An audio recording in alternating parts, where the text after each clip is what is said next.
Live from the Mighty Veedverks Airship, I'm Travis Lippert, CEO of Verks Unlimited Limited, better known as Veedverks. And I'm Julie Richardson, Director of Commercialization and Promotions. And today we have with us, to end Hemp Week, Eric McKee. That's right. Happy Friday. Or as my daughter would say, happy Fry-yay. Fry-yay. Happy Hemp History Week, everybody. Yeah, this has been a action-packed week for us. Monumental. Yeah, definitely. Yes. Monumental. Yes. First year of hemp legalization. Farm bill signed. Farm bill signed. Yeah, it is a pretty historic. Yeah. Oh yeah, there's a green wave coming, baby. I can't wait. Yeah. I want to take care of some business here real quick. Yes, Crank sir. this up. I'm playing Dre Gaines in the background, as I've done for many shows for a year, and Dre has a new release out, Project Replay. The link is in the description. You can download it from iTunes, and he's a great artist, and he's Canafam. He's done a lot to help American medical refugees, and he's out there fighting in Oklahoma. He was fought for State Question 788, so he's a type of person that you should support. And I also want to say that Ste-v Day from Smok and Bra shop up in Frisco, Colorado is in the running. In fact, she's leading the vote for Inked Magazine's Covergirl. There's a link in the description. You can vote for her once a day. And, if you got a small business, cash is always a nice thing to have. And so winning this contest would mean a lot to, Ste-v and to Smok and Bra. And she's an awesome person and very pretty, and I think that, well, she's in first place right now, so let's keep at it. And we'll talk about that later. But since it is Hemp History Week, we're running a Hemp History Week sale. Buy any Veedverks made products. That includes the Amelia lotions, the vape cartridges, the e-liquids, isolate, I assume. Buy any Veedverks product and get a second Veedverks product of equal or lesser value for half off. So that's a heck of a deal, and I would encourage you to take advantage of it. Sell some stuff, but and then should we talk about ozone now, or wait? No, let's talk about it now. Let's talk about it now. Tomorrow. And you need to, I will put it in the comments, put a link on there to where they can go buy their tickets. And for $20, you can go to the Ozone, which is on Kipling Street here in Lakewood. We'll have wonderful food. Veedverks will be there, and we have amazing gift bags, everything from soaps to lotions to our topicals. There'll be a yoga session, and then a wonderful plant-based lunch, of course. Awesome. Serving Carla's Hemp Way Foods, amazing hemp. So Delicious. They're amazing. It is. And it's versatile. You can turn it into Oh, yeah. anything. Absolutely. Anything. So that's what we're doing tomorrow to end out our hemp week. Awesome. Well, it's been a busy week. It has been a busy week. So what did you do before cannabis? Oh man, all kinds of stuff. That's big first question. A lot of folks that you've interviewed have said the same thing. I've been aware of. Worked in the ski industry for a long time. High school was twisting screws, building snowboards at the mom and pop snowboard shop back in Johnstown, Pennsylvania. Went to the military for 4 years, did a stint with the infantry, was a marksmanship instructor at Parris Island, which was awesome and crazy at the same time. Got out of the military, moved to Colorado, became a professional ski bum. I've had a tremendous opportunity of working in the ski industry here in Colorado for a long time. Made the best boards for the best companies, sold the best gear in the best shops, and I was fortunate enough to get paid to ski a few days. Life is great.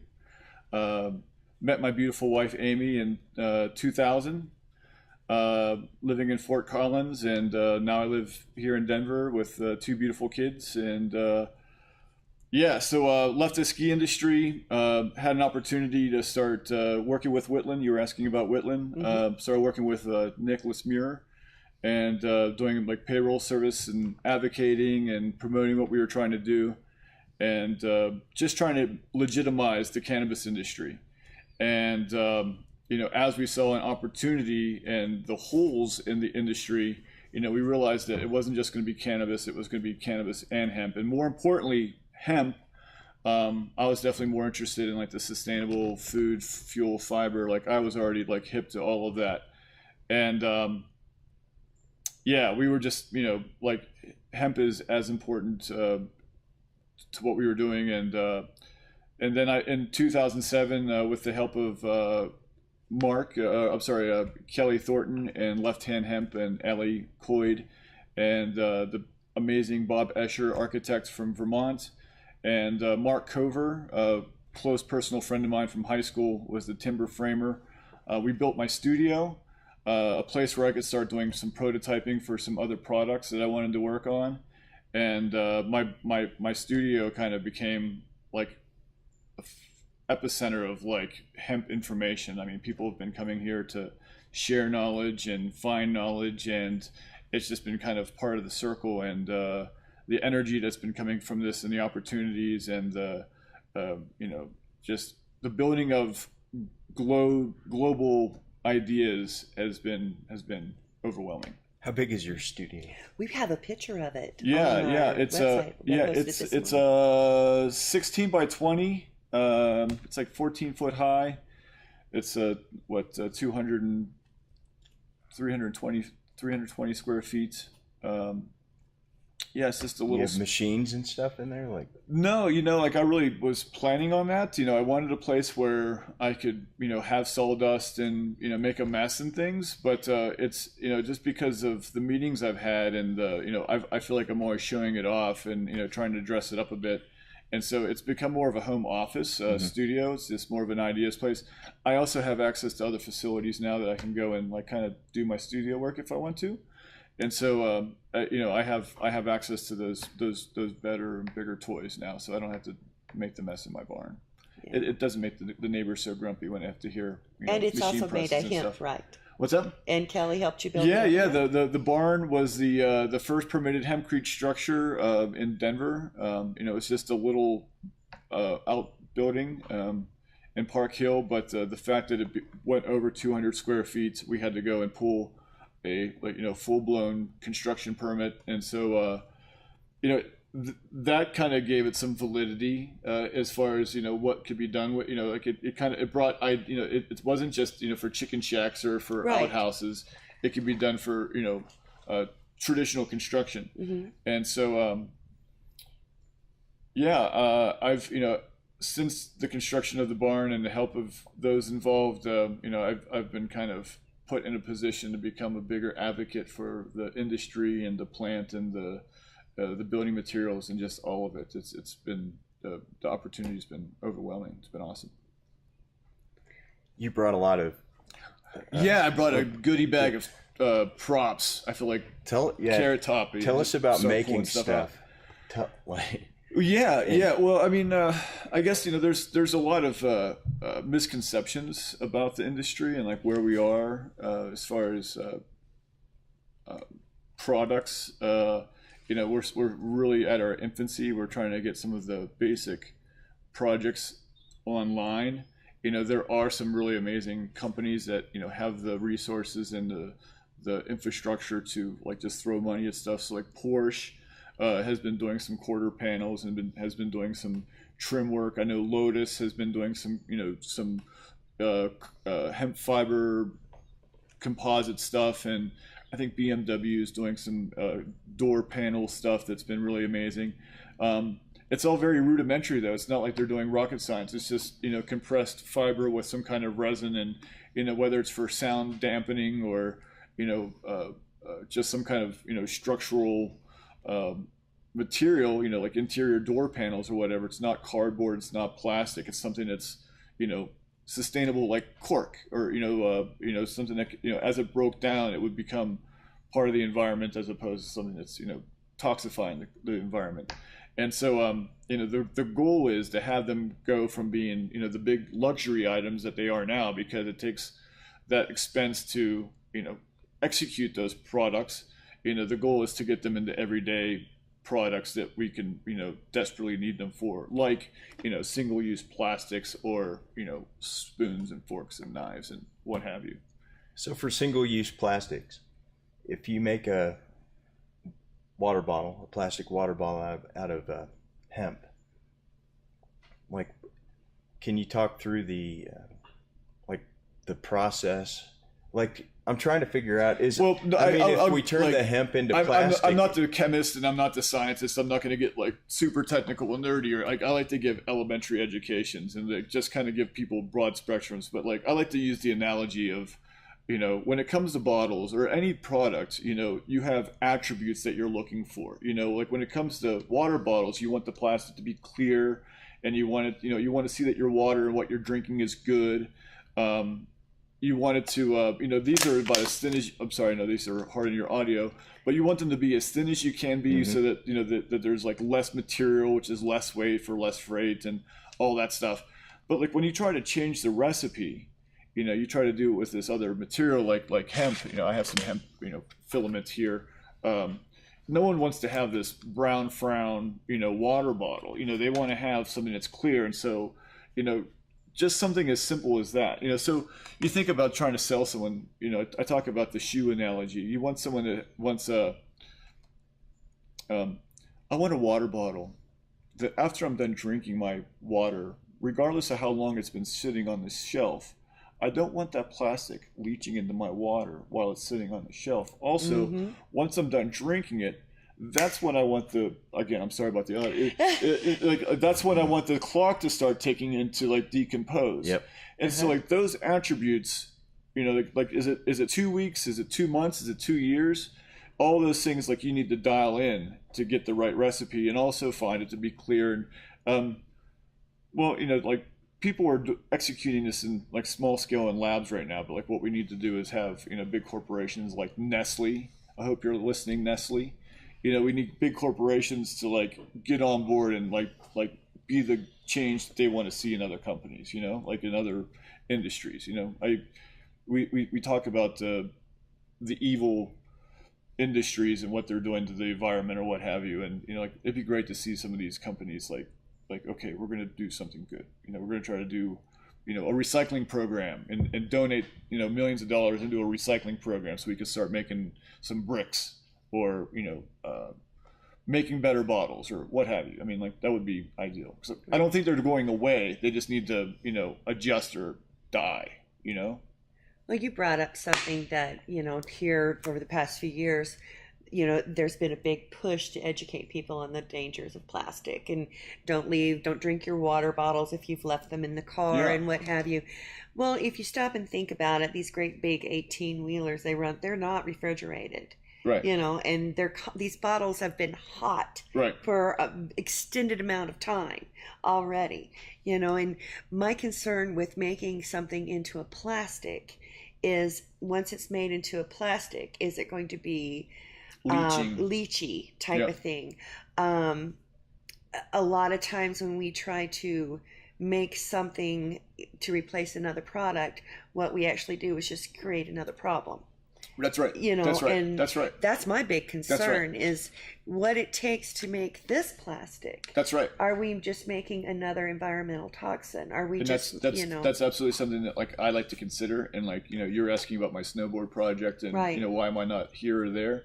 And that has a big part to do with that. And I'm trying to be conscious about, the direction I want to go in, because, what I think is, a recycled plastic product with hemp, like, does that become recyclable now? Or do we have to find another method to process that? Can we extract the biomaterial out of that and also the plastic to reuse it? Or, like, at what degree does it not become usable again? All those things. The fact that we have a clear product or a pure product here and a pure product here, should we try to keep those exclusive? And like, I think that all those things need to be considered. And how you close them, or how you close those loops, is like what needs to be educated. again, like I don't think that plastic is going anywhere anytime soon. But what we do need to is like put infrastructure into recycling and educating recycling and the importance of recycling, and cleaning up the waterways, and finding a way to clean that up and get that into the recycling program. I mean, it sounds like a overwhelming global problem, but there's a lot of people, there's a lot of bright motherfuckers that are working on it. Right. Talking about cursing today. That's what, yeah. There's a lot of really bright people that are like trying to work on some big problems, and I've been fortunate that since I've been talking about this, like I've been connected to some of them, and it's like we're doing some great things. Well, you've been in Europe where they are more progressive in environmentally friendly practices. Yep. And have been for quite some time. It was inspiring. I bet. It was inspiring. So I was given the opportunity to go to Europe the month of the second half of October last year, and the beautiful and amazing Alicia Fall and Tammy and I went to we did like a 5-country hemp tour. We started in Iceland because everyone should, if you have the chance to do the layover in Reykjavik and do like the little tour, you should absolutely do that. Learning about greenhouses and learning about potential CBD markets or lack thereof. That was interesting and something to learn about, but their way of life, they're not so commercial, and they're not so the commercialization of just like stuff being like shoved down your throat in the signage and just everything there was so like there. And the fact that what fills their buckets and what fills their time and what fills their lives and what fills their interests, and it's and then the more I went to Belgium, and I was in Brussels for a few days, and then I got to go to Poland, and then I got to go to Milan. Milan too. Milan was a time capsule. You have these Roman architecture, and Lake Como. You're driving along there, and it's a time capsule. There's frescoes on the walls that have been there since before World War II, and the fact that they believe in not just buy and replace, but they believe in buying and preserving, or buying and maintaining, and that's why they're able to sit down and enjoy a cup of cafe, is because they're not so worried about making an extra $20 today to go buy the piece of shit plastic that they probably absolutely don't need, and just their whole mentality of the rat race and consumerism and commercialism, and I don't know, it was the best vacation I've ever had in my life, even though I was on work, it was tremendous. Well, what's that saying? Do something you love, you'll never work a day in your life. Oh, that's a fucking curse. Again, pardon my language. So there's I read something about this recently. You hate your job, you punch out and you're off, and you're done working, or you want to walk away from your job, but whenever you love what you do, you obsess about it. I can't stop. Oh, I know. Thinking about it. I'm the same way. My wife, and I just had my birthday yesterday, and my wife is like, "You're going to a greenhouse today, take a day off, And so but that was the best birthday ever. Yeah, I love it. What can we replace with hemp? What are the low-hanging fruits? We have a question on Facebook, straws. Can we do anything about straws with hemp?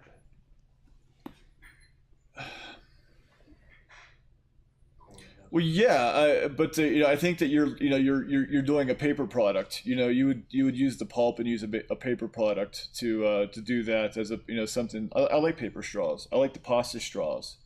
You can make fucking pasta. You can make pasta straws from hemp. Have you had the hemp pasta? No. They're delicious. It's amazing. It's delicious. yeah, I mean, like that's kind of cool. That'd be fun. I would do that. Like make some paper straws and make them from hemp paper. Like that would be super easy. Um, Make some hemp pasta. That would be easy. Like the food industry, think of everything that you stuff in your face. You can replace that with hemp. You know, burgers, sausages, pasta, cereals. You know, like if you're interested, like we were enjoying the green room before the conversation, before the podcast. You know, go be who you want to be. Go do what you want to do. Don't do what I'm trying to do. Like you don't have to be what I'm doing, but like go do what you're doing, and like do what gets you excited. You know, go find your purpose. You know, if you're excited about cooking, go cook with hemp. Just go start a food company. Go host a catering service and like cook with hemp. Go educate people about like the nutritional value of hemp. If you're interested in clothing, go make me a suit. I need a hemp suit to be like tailored for me. I know people that talk about I would like a suit. I'd like an American flag. A flag would be awesome. I saw a flag recently that had like 48 states, and it was in like a thrift store or like like one of those places where like they recycle stuff, just upcycle things. And I saw this flag, and it's like 48 states or 49 states or whatever it was, and I was like, there's a really good chance that might be made from hemp. And so, but I didn't have like the whatever it was in my pocket to like buy it. So, but I'm kicking myself today for not doing that. So old flags, if you find an old flag, like like pre-1930, pre-Alaska. Because during World War II, we were still using hemp, and they were still pushing for it to be grown to be made for war supplies.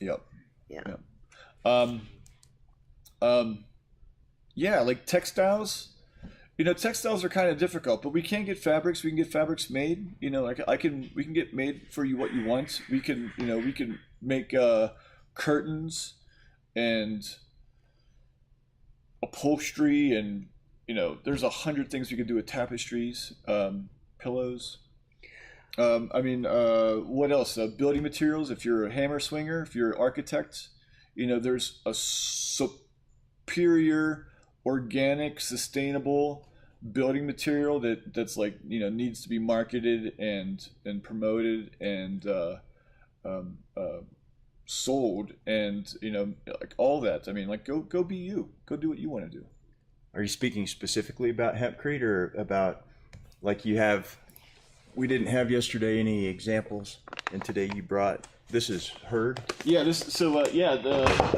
we talk about the plant. There's the stalk, there's the flower, there's the seed, there's the leaves, there's the root. This is like the woody core that everyone's been, I've been watching all week, man. You had Mr. David Link and Kelley talking about the material. But this is this you get a good shot of that? I want to get it everywhere. But the herd is it's the woody core of the plant. It's like from India they call it the shiv, and this woody pulp. It's crazy. Like the way that it receives other stuff. Like I like to use the analogy of like wood and hardwood, oak, padauk, what have you, and then you have grass. And you think about the porosity of those materials, and like there's a full spectrum of like green leafy shit between that spectrum. And like right there in the sweet spot, you have like a group of things like this and flax and kennef that can be turned into other stuff, like the microbes and the structure, like is very, it works with stuff. So like if you're binding it with lime, I like to use there's words that we use in chemistry, like hydration, saturation, adhesion, and the fact that we can like take this material and impregnate it with like lime, and it kind of solidifies Like you essentially build this large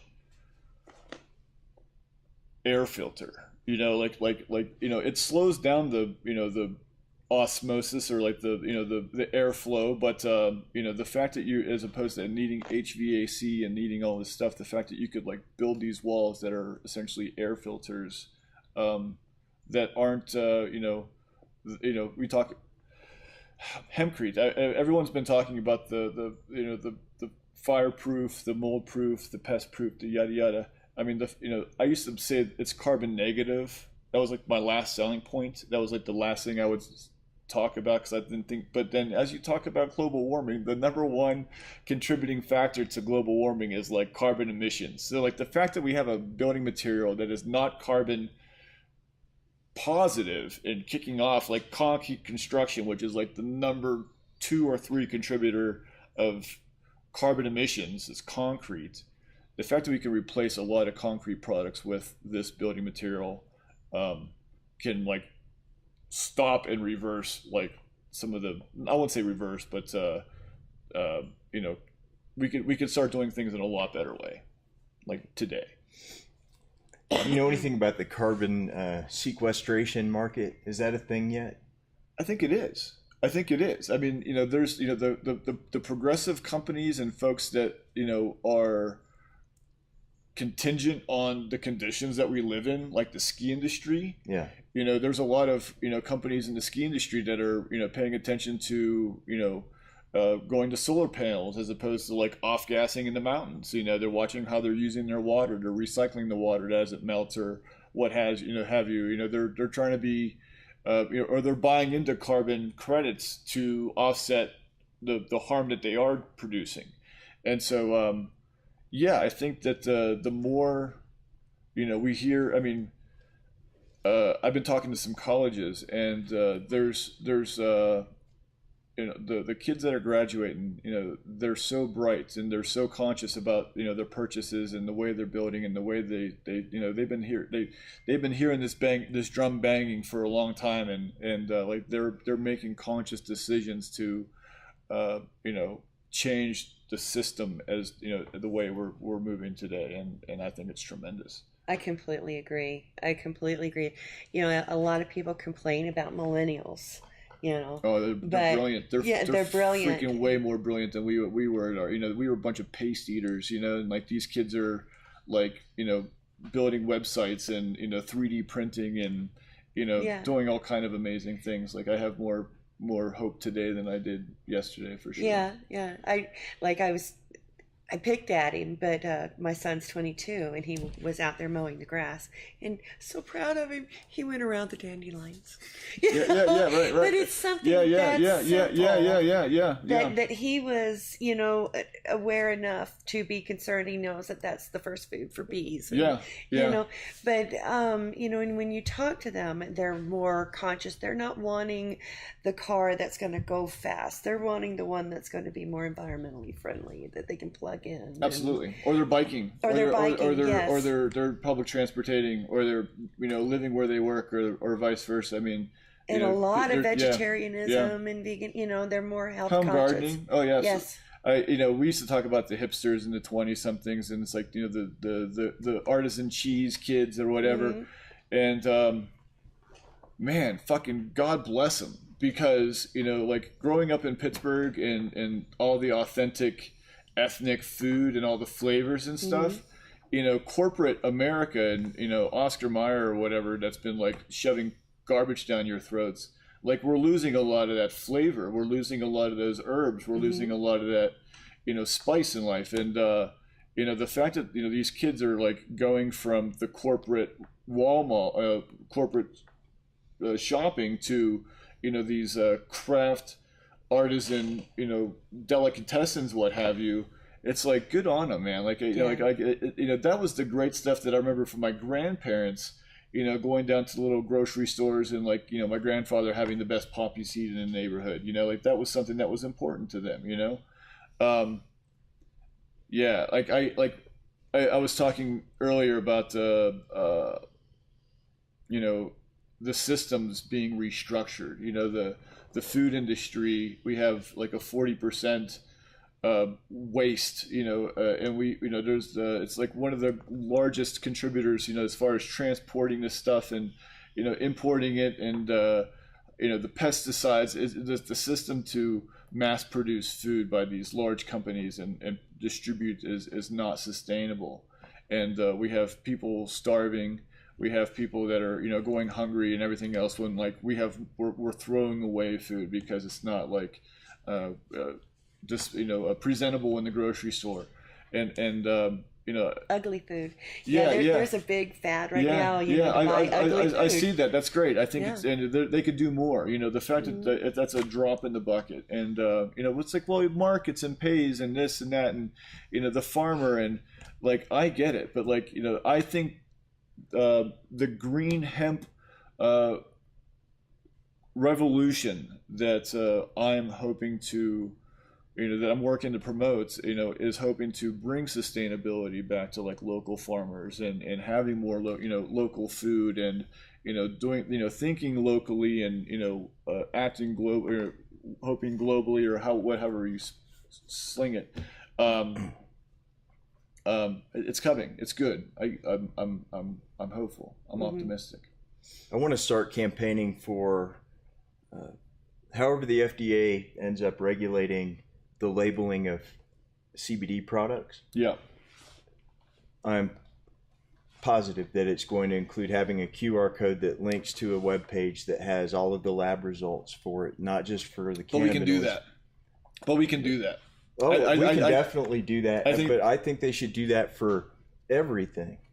Sure. I think if I make a can of tomato sauce, right now it's labeled a certain way. If you put CBD in it, all of a sudden you've got to prove that it doesn't have heavy metal or glyphosate or anything. Right.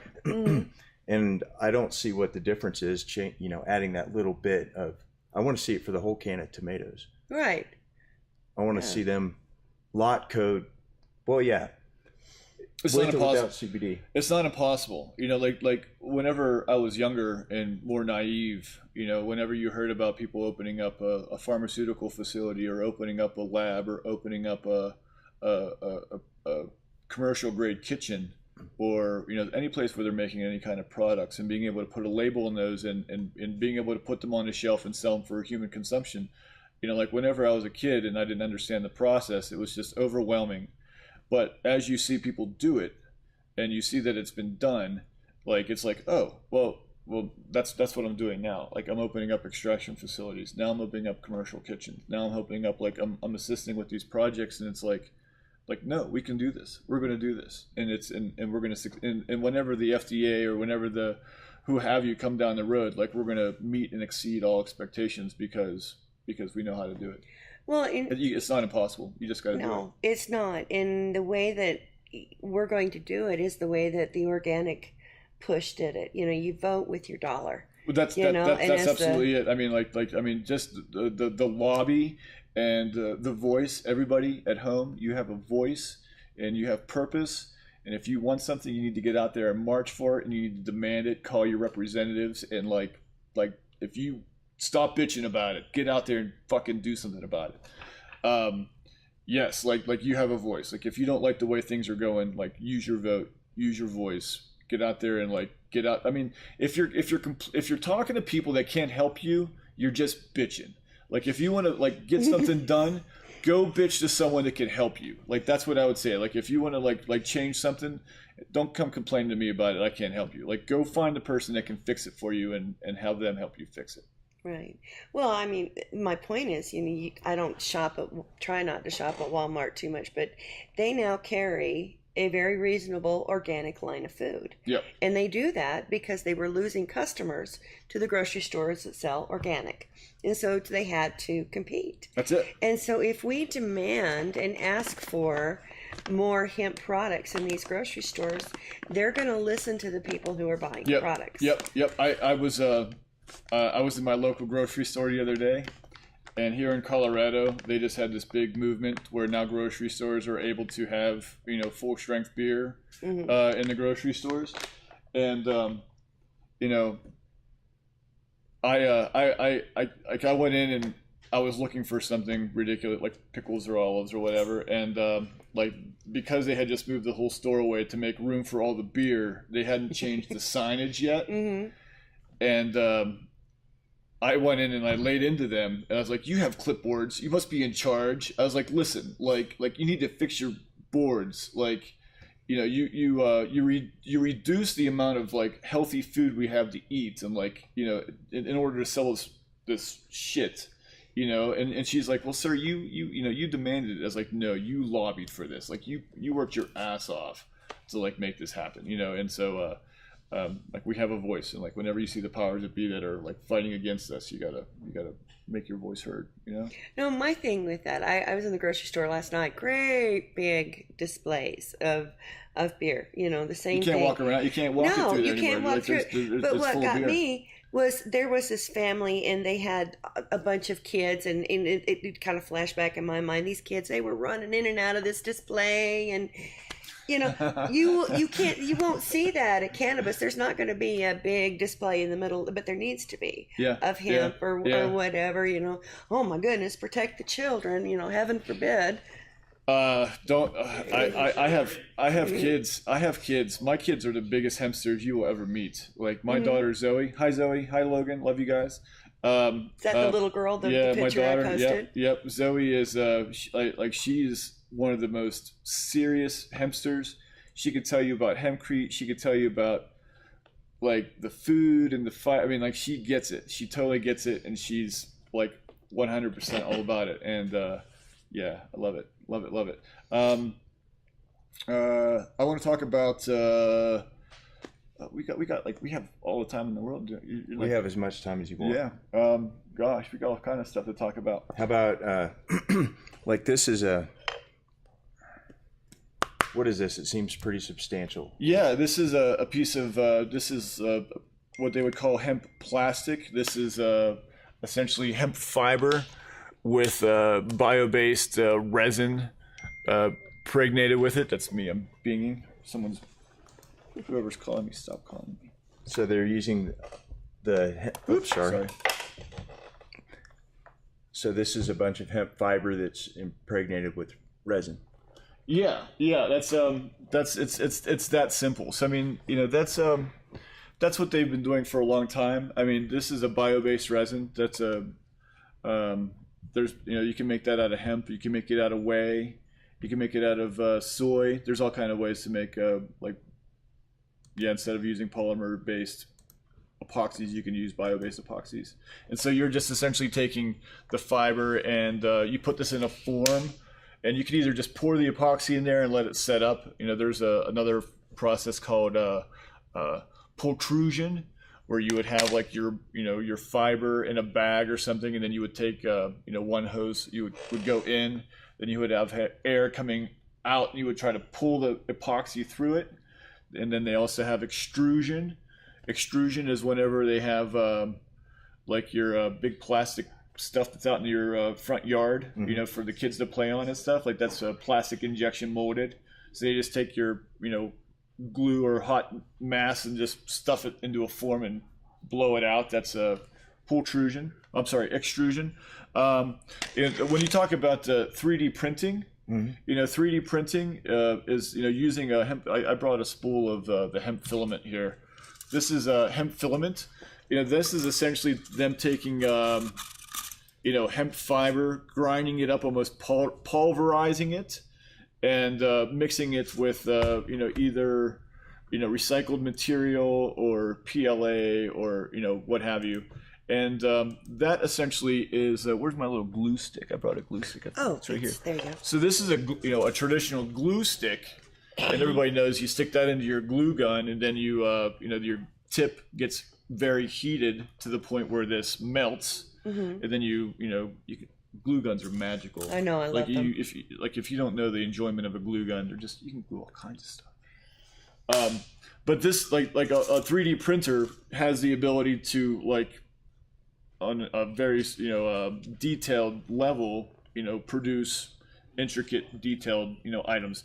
This is a little logo thing that I made here. Where's the there? this is a little logo thing I printed out. Thanks, Mark Lindy, for helping me out with that. You're a rock star, buddy.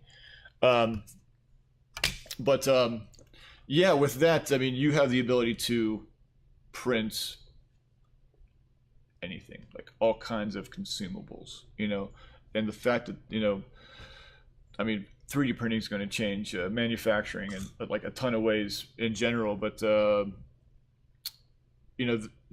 plastic industry, all these things that we do with polymer-based or petroleum-based products can be reproduced with what we're doing with industrial hemp. I like to, you think about what you can do with hemp, compared to petroleum. I like to think of like there's a triangle. We talk about the terpenes when it comes to cannabis, or like the aromatics or the air, the gas, and then you have your liquids. You have your oils and your resins and things, and then at the bottom you have your tars and your resins.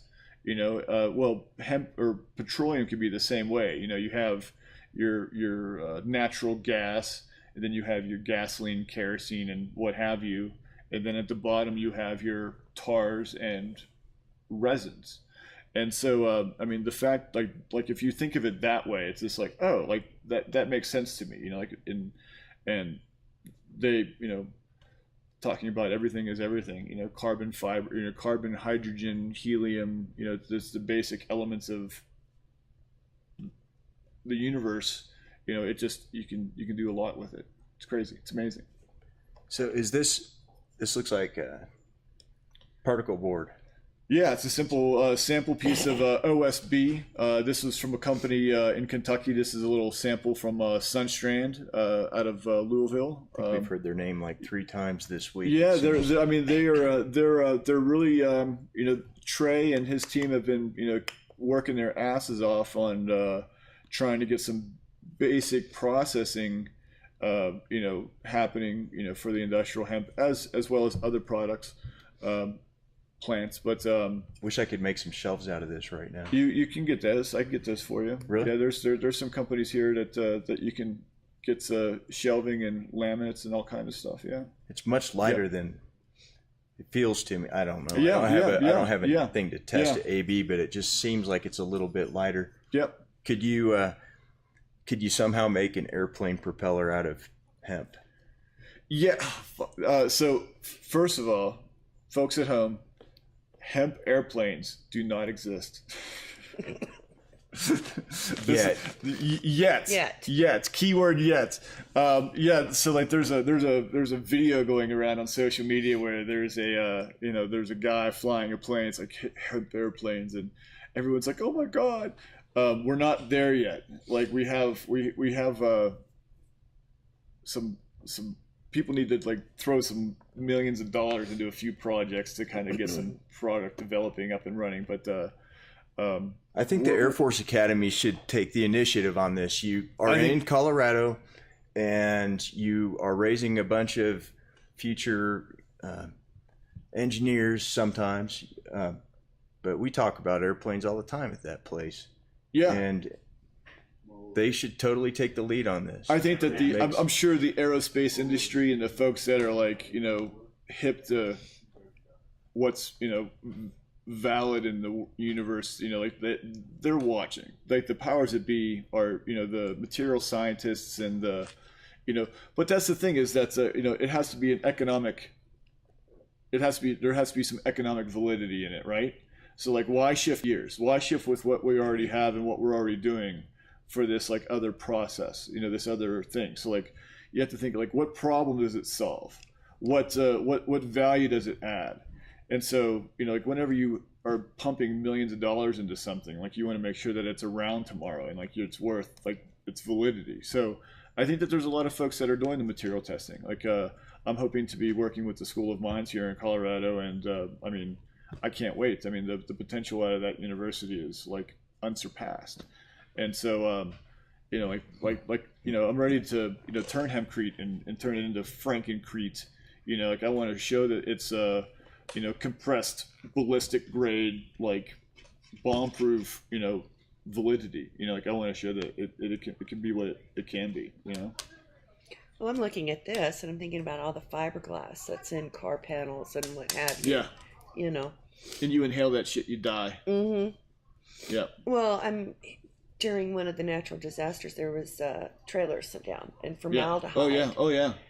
And you breathe that shit, you die. Oh yeah. I know hundreds of people that were damaged. Their lungs were damaged from travel trailers and formaldehyde in the hot sun. Yeah. You know, it was horrific. So what goes into making this, you know, kind of goes back to my question before. Well, you don't want to breathe any of that stuff. I No. mean, like none of it's good, you know. And you know, whenever you're in situations like that, like respirators and masks, or like not being around it is like what's recommended. Right. But that would be the bottom line, you know. Like if it's burning and it's not cannabis, like, you know, don't fuck with it, you know. Yeah. If you burn, I mean, but you know, I'd say that the bottom line is if something like this were to decompose, like as opposed to having like all the micro particulates in the air or in the rain or in the snow or in the water or in the fish, you know, like it would go back to being carbon or going back to being, you know, soil matter as opposed to being microplastics. I mean, like the fact that we're ingesting microplastics.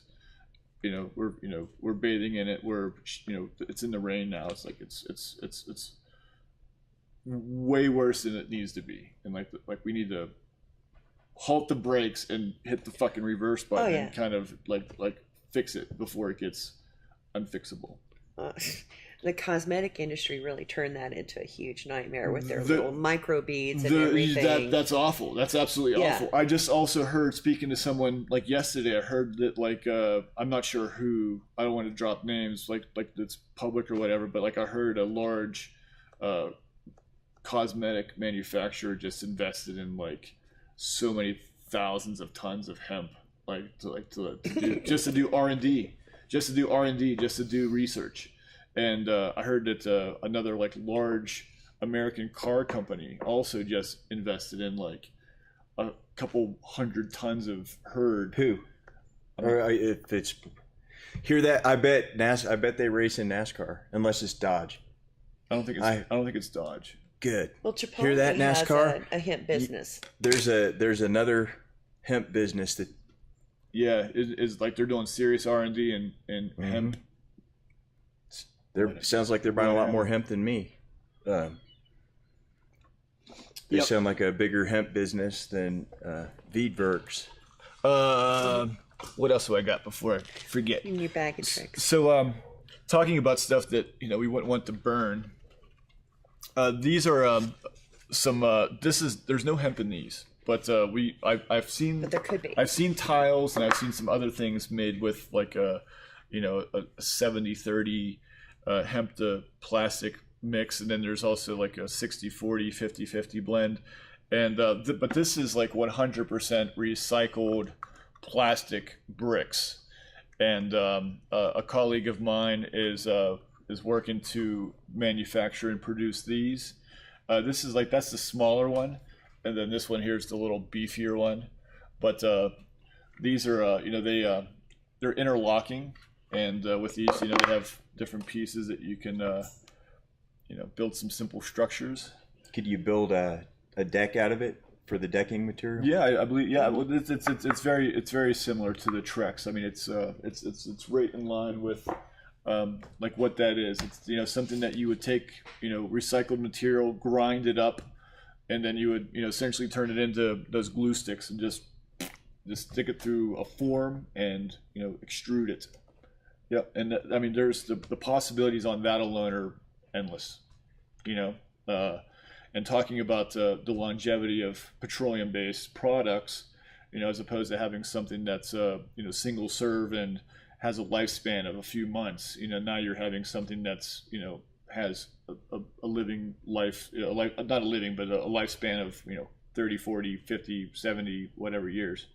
And that's what we want to, you know, think about plastics more responsibly, you know. If it does end up being used, it gets put back into the cycle to be reused, you know. Come up with some, tell us some hemp business ideas that if you had an infinite amount of time and money that you would, what kind of hemp business would you got to pay me first. No, I would say that, I mean, like think big, you know, processing, you know, there's a huge need for processing in America. You know, I think that farmers being as cost conscious as they need to be in order to make, you know, like they're going to be, without cutting corners, you know, you got to produce a valid crop that can get sold in a timely manner, and you know, processing hemp within 100 miles of, you know, where it's grown is going to be crucial, you know. And so setting up, you know, again, like thinking locally, acting globally, or acting locally, thinking globally, you know, to support, you know, your communities. You know, you should have, you know, like whenever I'm people call me or text me and they're saying, you know, what CBD products do I recommend, you know, as opposed to just having like my go-to brand, and I do have those, Veedverks being one of them, absolutely. I like to recommend local brands to them, you know. So like if I know someone in Tennessee, or if I know someone in Texas or whatever, like I always try to find like the local good stuff and say like, you know, this is who you need to pay attention to, or go speak to this guy. Like this is the guy that's making the medicine, and, you know, and just like acting locally, you know. So processing is going to be tremendous. Everyone is talking about CBD production, and so the flower and the biomass and the extraction of oil, I mean, that's going to be crucial. But I'm really, you know, we need to help our U.S. machinists to start producing some amazing, I mean, there's some amazing products.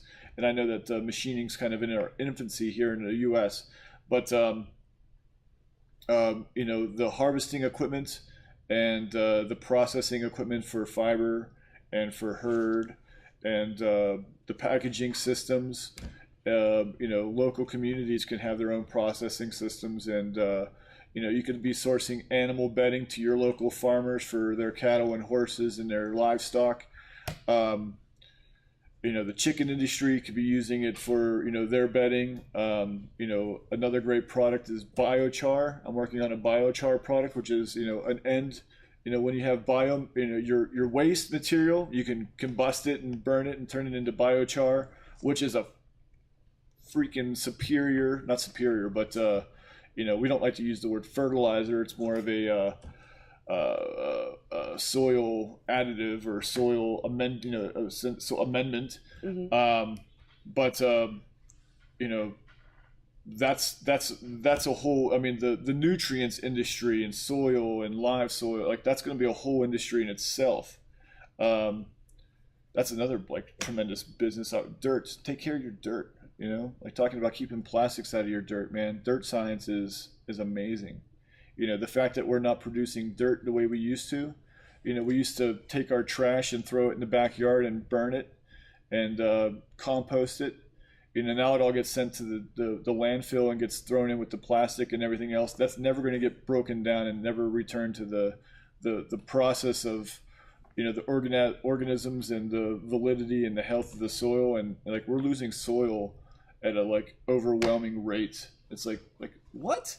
How are we losing soil? That's crazy. Right. Well, the you know, old saying, like, cheap is dirt. There's no such, this not yeah, cheap. Yeah. I mean, like you got to take care of your dirt. You know, you got, and you know, the fuck are we talking about, man? We're talking about business. Start hemp businesses. Businesses. Do you know anything about Ediston? No. What's that? Thomas Ediston brand. Ediston, hemp-derived globular protein. If you're looking for globular protein, look no further than Thomas Ediston brand Ediston. It's hemp-derived globular protein. I'm going to keep saying that until somebody's... I don't even know what you do with it yet. But my wife, hypergammaglobulinemia. That's like a blood disease. Like there's big fun words. I don't know. Glob's a fun globular. word. Glob's a fun word. It just makes people nervous. Like moist. Yeah. Like people are like, ugh. Yeah, I have a daughter like that. You can't say mucus. So, This is a tile given to me by a good friend, Mr. Kevin Hodge. Well, he's not a colleague, a hempcrete advocate resource. This is a tile that he made from hemp and some other goodies. Pretty natural, pretty sustainable, pretty bomb-proof. Kevin, if you see this, man, give me a call, buddy. Hope you're well. So this could be almost kind of like a stucco too. Yeah, it could be a roof tile. It could be a floor tile. It could be a wall tile. I mean, there's all kind of stuff you can do. It could be a sink. It could be a tub. Really? So Sure. It could be sealed and Absolutely. where it wouldn't be porous. Absolutely. Well, I guess if it's a tile, it would have to be. Yep. Interesting. I've got a question to you about this hempcrete. Let's show what this looks like. So during NOCO, I was doing a little project with Mr. John Patterson. Yes. Before the big event, and after we were done, I just had the leftovers and threw it in this flowering pot. I had some, I was putting some plants in the ground. It was the season, and I don't really have a demonstration, so I just threw this in the pot. I tamped it down a little bit, and before I did take it out before I got here, so I wouldn't make a big mess. And I shook a bunch of the loose stuff off. The loose stuff will come off initially, but the inside of it's pretty durable. I mean, I'm trying to squeeze it. Yeah. There you go. And it's not heavy at all. If this was concrete, this would be like. I think it's about 30% lighter than concrete, maybe 35% lighter. I could take a cinder block. I think a cinder, I don't know, they vary, but I know a cinder block is kind of on the difficult side for me to hold out parallel to the ground. Right.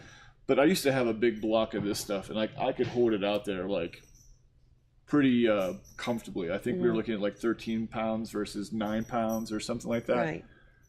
So when you're building out of this, and you and Kelly yesterday talked about it being breathable. Yeah. So when you're building a structure, and I'm thinking breathing, but how is it as far as insulation if it's letting air in, but yet it's also keeping out? Yeah, so there's two different things happening with this. There is there's some air that's trapped within the wall, and then there's also air that's moving through the wall on a microscopic level. Yeah. And so the whole process is slowed down drastically. It's not just hemorrhaging. Mm-hmm. Yeah, you're not going to sit there with the wind like a wind. Yeah, it really holds its weather, it holds its temperature. In the summertime, as it cools down at night, I can go out to my barn, I can open up all the windows and doors, and you can feel it cool down. Then you can close everything up in the morning, and it'll maintain that temperature all day, comfortably. Nice. And so only if you get blindsided and you leave everything open and the breathe. I mean, it's a small space. Mm-hmm. It could heat up after a while, and it gets a little hot. But no, the fact that talking about that porosity, it I don't know. It's we talk about thermal mass. Mm-hmm. If you adobe construction, straw bale construction. As opposed to we're not building 4-inch walls or 8-inch walls. I like the my barn is 8 inches thick, and if I were to do something residential, I'd probably go 12 or 14 inches thick. But also, if you go down to New Mexico, they have the adobe construction. They have the south-facing walls called the kiva, and that could be as thick as a meter, an arm length. There's some walls, and they have that large south-facing wall for.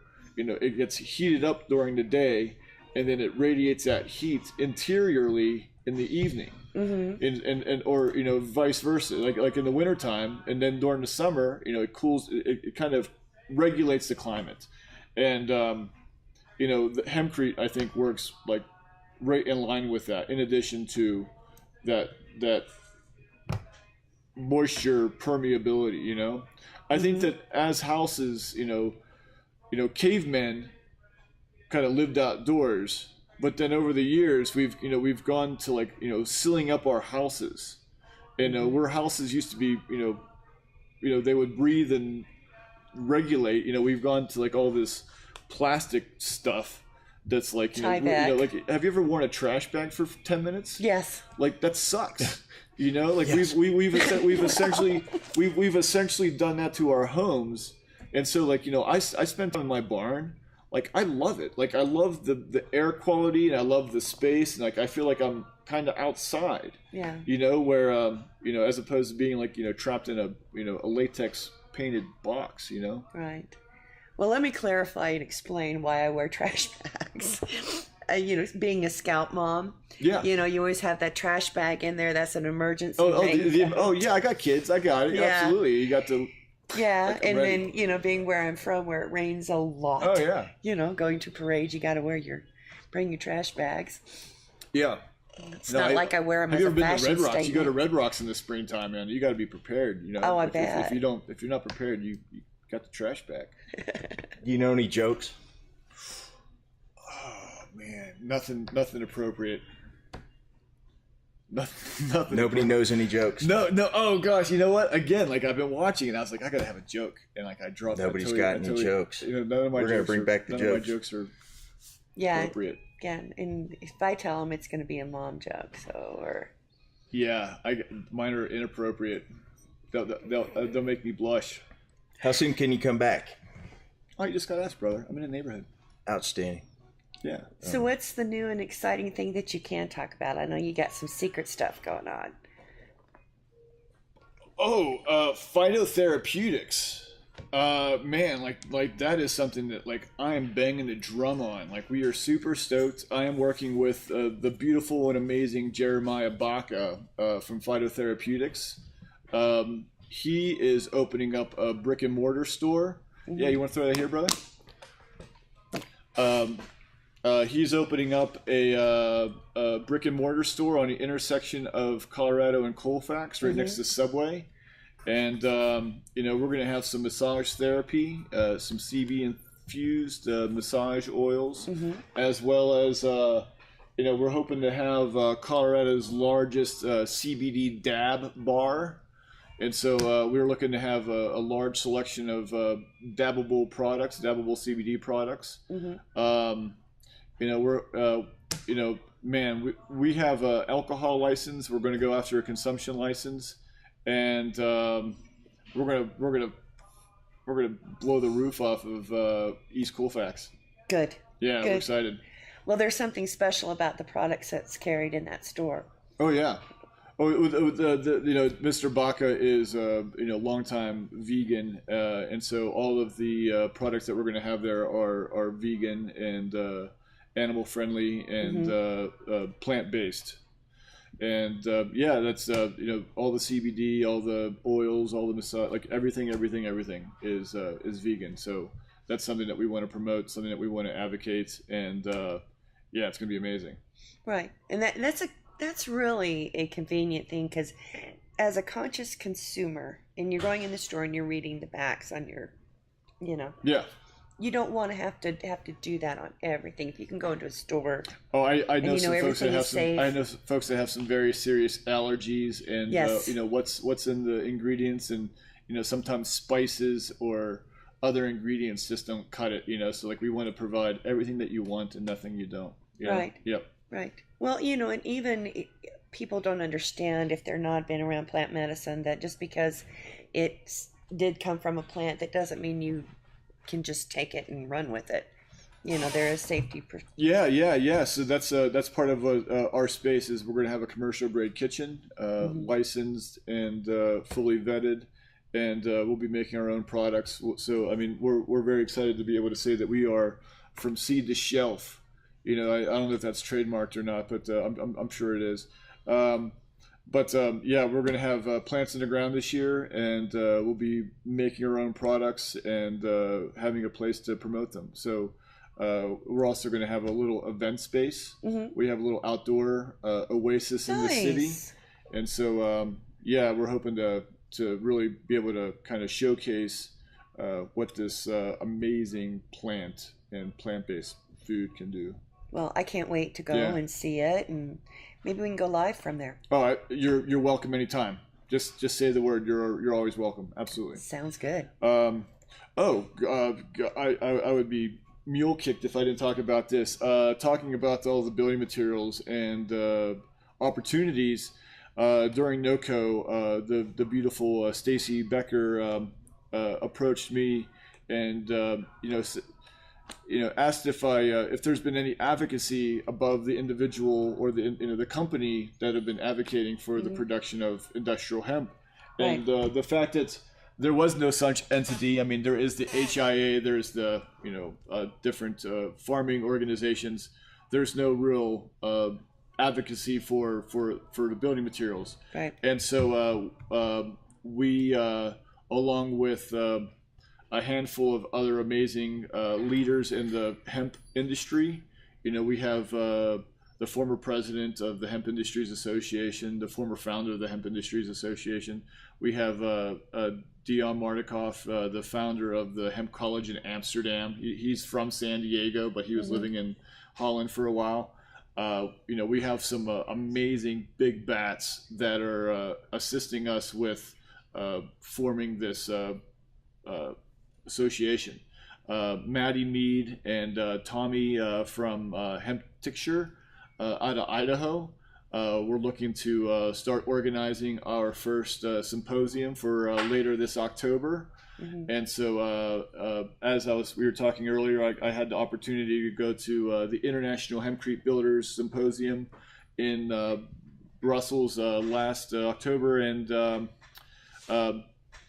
we're looking to bring the 10th annual symposium here to Idaho. We're going into I've been saying the belly of the beast. We're going to the non-believers, and we're going to convert the masses on the power of the plant.